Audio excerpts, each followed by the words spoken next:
전국 해운의 현황을 살펴보고 해양 금융과 관련된 다양한 이야기를 들어보는 시간. 이승철 경인 교수님 바로 소개해드릴게요. 안녕하세요. 안녕하세요. 반갑습니다. 반갑습니다. 해운의 진면목을 공부하다. 네. 해진공 이승철입니다. 네, 반갑습니다.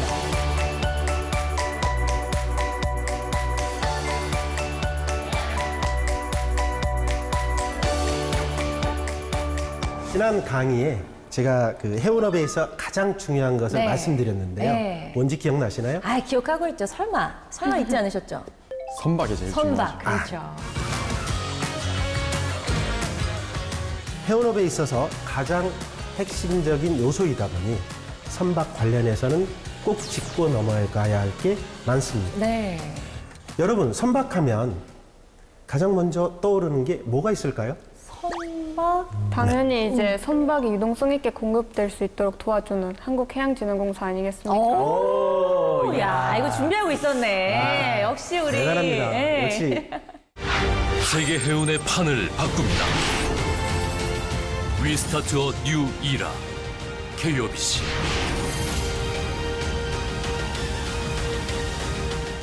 자, 두 분 가만히 있을 수 없잖아요. 질 수 없습니다. 저는 해양대학교를 나왔는데 네. 이제 등교하면서 보던 그 선박이 생각이 제일 많아요. 아, 네? 저는 커다란 유조선이 바다를 가르면서 항해하는 게 생각납니다. 역시 또 본인의 전공과 관련해서. 그렇습니다. 여러분들이 가지고 계시는 그런 이미지. 지금부터 선박이 해운 산업에서 왜 중요한지, 어떻게 확보하고 어떻게 투자가 이루어지는지 하나하나 알아보도록 하겠습니다.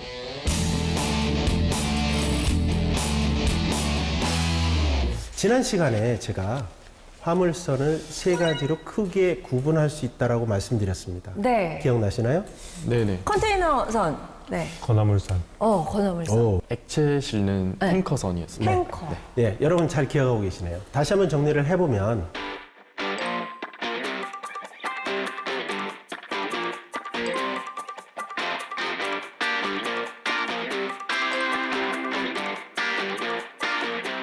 그러면 여러분 이 모든 선박을 어디에서 만들까요?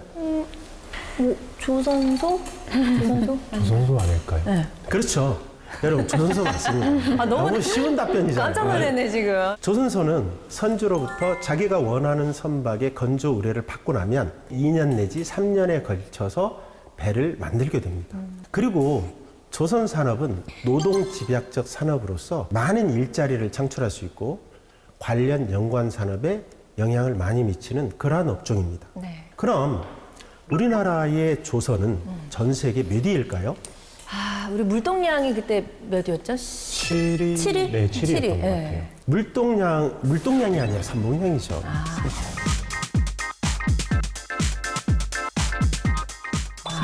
죄송합니다. 네, 그렇죠? 그렇습니다. 물동량은 11%. 자, 그러면 우리나라 그 조선소는 중국 35%를 차지하고 있는데 중국에 이어서 2위를 차지하고 있습니다. 와, 이민 줄 알고 계셨어요? 아니요, 저는 뭐. 전혀 모르셨어요? 아, 해양대학교 출신인데 몰랐다. 저는 과가 그쪽이 아니라서. 아, 그래. 아, 과가 그쪽이 아니면 모를 수 있나요? 특히 LNG선, 탱커, 컨테이너선 이런 고부가가치 선박에 굉장히 큰 강점을 가지고 있고요. 그리고 국내 조선소 중에서 현대중공업그룹은 전 세계 1위를 차지하고 있습니다. 와, 대단하다, 그죠? 한국 선주들도 신조 발주량은 전 세계의 4위 규모를 차지하고 있습니다. 이 얘기는 네. 국내 조선업에 굉장히 많은 기여를 하고 있다고 볼 수 있겠죠? 대단하네요. 우리나라 못하는 게 없어요, 그죠? 그런데 선사가 이렇게 선박을 확보하는 데 있어서 네. 문제가 발생하는 경우가 제법 많습니다. 어떤 문제가 발생할까요? 문제요? 네. 그 배를 너무 잘 만들어서 문제인가? 다른 나라가 좀 견제하나요? 너무 많이 만들어서 문제일 너무 많이, 것 같아요. 너무 잘 만들어서. 네. 네. 스케줄, 선박량이 많아지면 스케줄이 겹치기 때문에 항구가 부족한 문제점도 있을 수 있을 것 같습니다. 지금까지 말씀하시는 거는 그냥 일반적으로 선박이 운영하는 데 들어가는 문제점을 말씀을 하셨고요. 가장 큰 문제는 선박의 투자 의사결정에 대한 문제를 얘기합니다.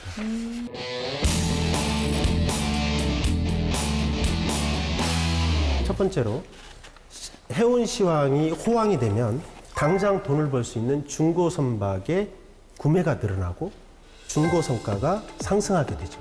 중고 성가 가격이 굉장히 높아지게 되면 선주들은 신조 선박을 발주하게 되죠. 그럼 이때부터 신조 선박의 가격도 올라가고 계약량도 증가를 하게 됩니다. 제가 신조 선박의 경우는 통상 건조하는데 2년 내지 3년의 시간이 걸린다고 말씀드렸었죠. 굉장히 오래 걸리네요. 그렇죠. 그래서 통상적으로 선박이 건조가 완료가 돼서 인도가 되게 되는 시점에 해운 시황은 하향기에 들어가는 경우가 많습니다. 아, 그 2, 3년 내에 이게 또 바뀌는 거네요. 그렇죠. 해운 사이클을 얘기를 하는 건데요. 네.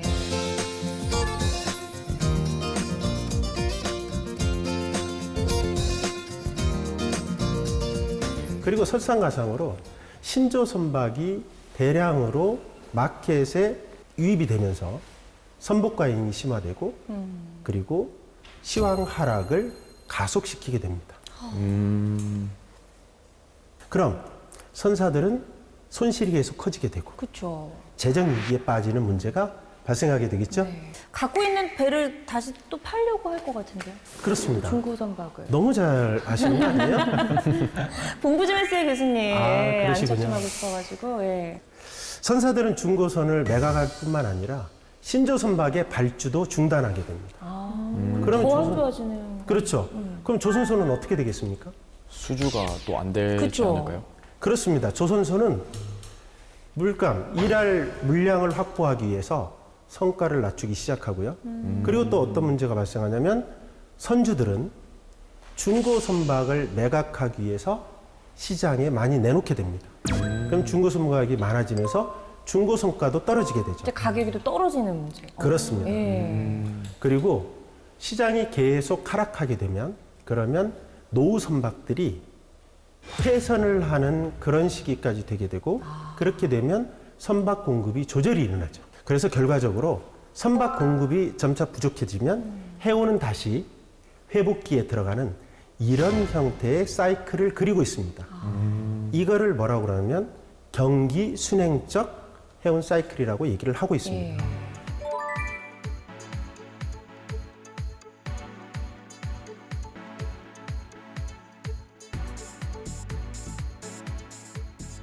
이때 투자 의사 결정을 하는 이유가 있겠죠.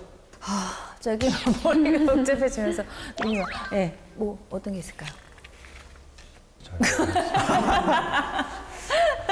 우리가 투자를 할 때는 이익을 얻기 위해서 투자를 하죠. 그렇습니다.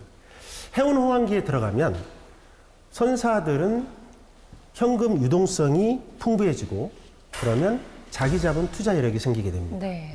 그리고 실적이 좋아지기 때문에 선박 투자에 대한 선박 금융 환경이 조성이 돼서 조달이 쉬워집니다. 네. 돈이 좀 많아지는 그런 건가요? 그렇죠. 그렇죠. 그래서 이제 수주하는 거죠. 네, 더더욱이 거기에 시장 참여자들은 지금 좋은 마켓이 시장이 계속가리라는 공감대도 형성이 됩니다.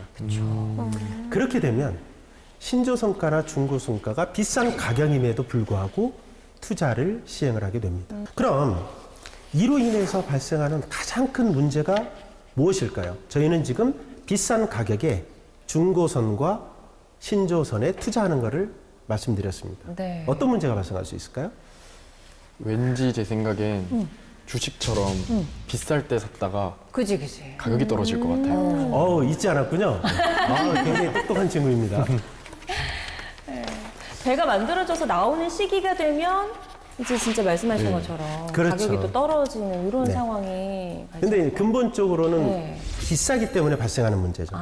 경기 순행적 투자 의사결정의 가장 큰 문제는 경쟁력 있는 원가의 선박을 확보할 수 없다는 게 문제가 있습니다. 그래서 원가가 비싸면 손실 볼 수 있는 가능성이 높아지고 그렇죠. 그리고 사업 영위가 어려워지겠죠.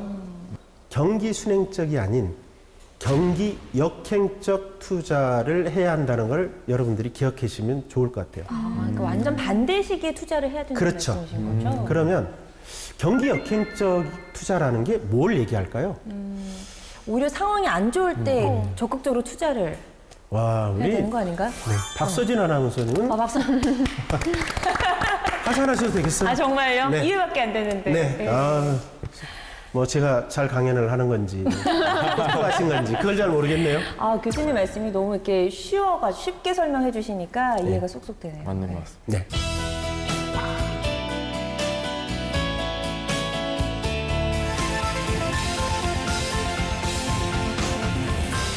조선소는 발주가 끊어지면 일감을 확보하기 위해서 신조 성과를 낮추게 됩니다.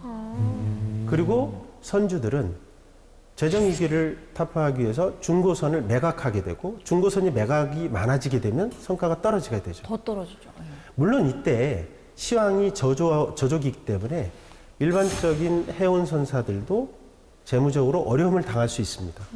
하지만 그럼에도 불구하고 이러한 시기에 투자할 수 있는 경기 역행적 투자를 할 수 있는 그런 방안을 찾아내는 게 굉장히 중요하다고 저는 생각을 하고 있습니다. 네, 그렇군요. 오히려 위기일 네. 때 투자해야 된다는 거네요. 그러니까요.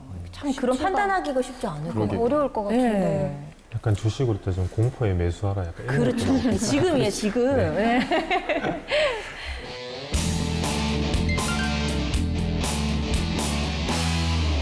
전 세계 그 선박의 총 가치는 1조 4,400억 달러라고 추산을 하고 있습니다. 그런데 여기에서 41%가 은행을 통한 대출을 이용을 하고 있고요.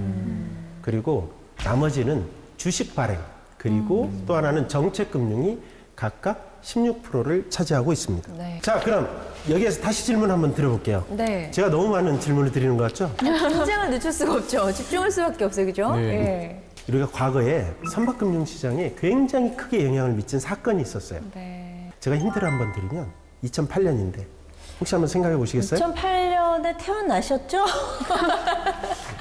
2008년에 어떤 일이 있었지? 기억나세요, 혹시? 저는 그냥 중학교 다닌 기억밖에 없어요. 중학교. 아, 저는 초등학교도 안 들어갔던 아, 시기. 그렇습니까? 아우, 다들 너무 젊으시네요. 뭐 하고 계셨어요, 그때? 저는 그때 분식집에서 피카츄 사 먹고 있었을 것 같아요. 정답은 2008년에 시작된 전 세계 금융위기입니다. 금융.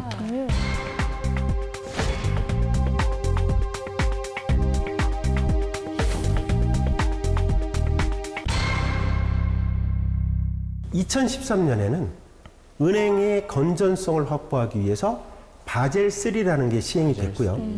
그래서 위험 자산으로 분류가 돼 있는 선박 자산에 대한 투자를 줄이게 됩니다. 2010년 83%를 차지했던 유럽계 은행들은 선박 금융시장에서 한 발짝 뒤로 빠지게 됩니다. 특히 독일계와 스칸디나비아계 은행들은 대출 규모를 엄청나게 줄이든지 아니면 철수를 했습니다. 네. 그만큼 줄어든 부분을 누군가가 메웠어야 되는데 그거를 아시아 금융기관들이 메우게 됩니다. 그래서 아시아 금융기관의 비중은 2010년도에 15%에서 2021년도 40%까지 확장을 하게 돼 있습니다. 엄청 저 많아요. 질문 있는데 네. 아시아는 왜 늘어났나요? 뒤에 말씀드리겠습니다. 자, 그렇다면 아시아 금융기관 중에 어디가 늘었을까요? 아시아 하면 한중일 아닐까요? 한중일, 중국 아닐까요? 중국. 저도 중국일 것 같아요. 네.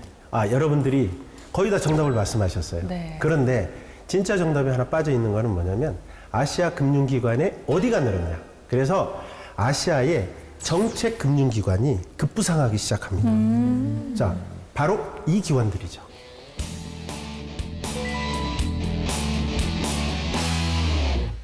한중일 조선 강국의 수출 신용금융입니다. 특히 가장 크게 급부상한 금융권은 중국의 수출입금융과 리스금융입니다. 2021년 기준으로 중국 수출입은행은 180억 불의 선박 대출을 가지고 있고요. 중국 리스금융은 급성장을 해서 전 세계 신조 선박금융의 10%를 차지할 규모로 커졌습니다. 엄청 크네요. 엄청 커졌네요, 진짜. 네. 그럼 우리나라는 어떻게 되는지 좀 궁금하다, 그죠? 그렇습니다. 예. 굉장히 좋은 질문이신데 우리나라는 정책금융기관인 한국수출입은행, 한국무역보험공사, KDB 산업은행, 한국자산관리공사, 한국해양진흥공사가 담당을 하게 됩니다. 네. 이런 5곳의 정책금융기관이 우리나라의 선박금융을 주도하게 되는데요. 그럼 이때 한국해운에도 큰 사건이 하나 있었습니다. 네. 혹시 여러분 상상을 하실 수 있을까요? 또 사건, 또 위기가 찾아오나요? 잘 모르겠는데. 위기가 찾아오죠. 네. 지금 전 세계 금융이기 때문에 네. 전 세계의 해운사가 많이 파산을 했다고 말씀드렸습니다. 네네. 자, 그 얘기는 다음에 다시 하겠습니다. 교수님, 제가 제일 싫어하는 게 뭔지 아세요? 뭔데요? 말을 하다가 끝은 안 맺는 거. 그럼 너무 아쉽네요. 예. 다음 회차도 꼭 참석을 하셔야 되겠죠? 그러네요. 네. 예. 굉장히 흥미진진한 타이밍에 자 여기서 마친다고 이렇게 해주셨는데 혹시 오늘 이야기 들으시면서 궁금한 거 또 막 생기셨을 것 같은데요. 오늘 교수님께서 해주신 강의는 약간 아낌없이 주는 나무 같다고 생각을 했습니다. 이 해운업에 대해서 이렇게 제가- 알고 계신 거를 이렇게 다 말씀해 주셔서 너무 감사했고 네. 오늘 교수님 패션도 약간 나무 패션인가요? 패션이신 것 같아가지고 감사합니다. 잘 어울린다고 생각했습니다. 예. 저도 선박 금융에 대해서는 정말 생소했거든요. 좀 어렵죠. 어려운 네. 분야예요. 예. 특히나 다른 분야가 아니고 선박에 대한 금융은 또 이렇게 쉽게 설명해 주신 게 정말 감사했습니다. 네. 교수님 다음 시간에 어떤 내용인지 조금만 얘기해 주시면 안 될까요? 다음 시간에 강의. 다음 시간에는 말씀드린 대로 한국 해운에 일어났던 한국 해운의 역사, 그를 통해서 우리 해양 금융이 어떻게 발전해 왔는지 네. 그렇게 얘기를 끌어가 보도록 그렇게 하겠습니다. 네, 점점 더 이제 본격적인 주제로 막 들어가는 그런 느낌입니다. 여러분도 다음 시간 많이 기대해 주시기 바라고요. 교수님 오늘 좋은 강의 잘 들었습니다. 고맙습니다. 네, 자, 감사합니다. 해운의 진면목을 공부한다. 해진공 저희는 다음 시간에 또 다시 찾아뵙도록 하겠습니다. 고맙습니다. 네, 감사합니다.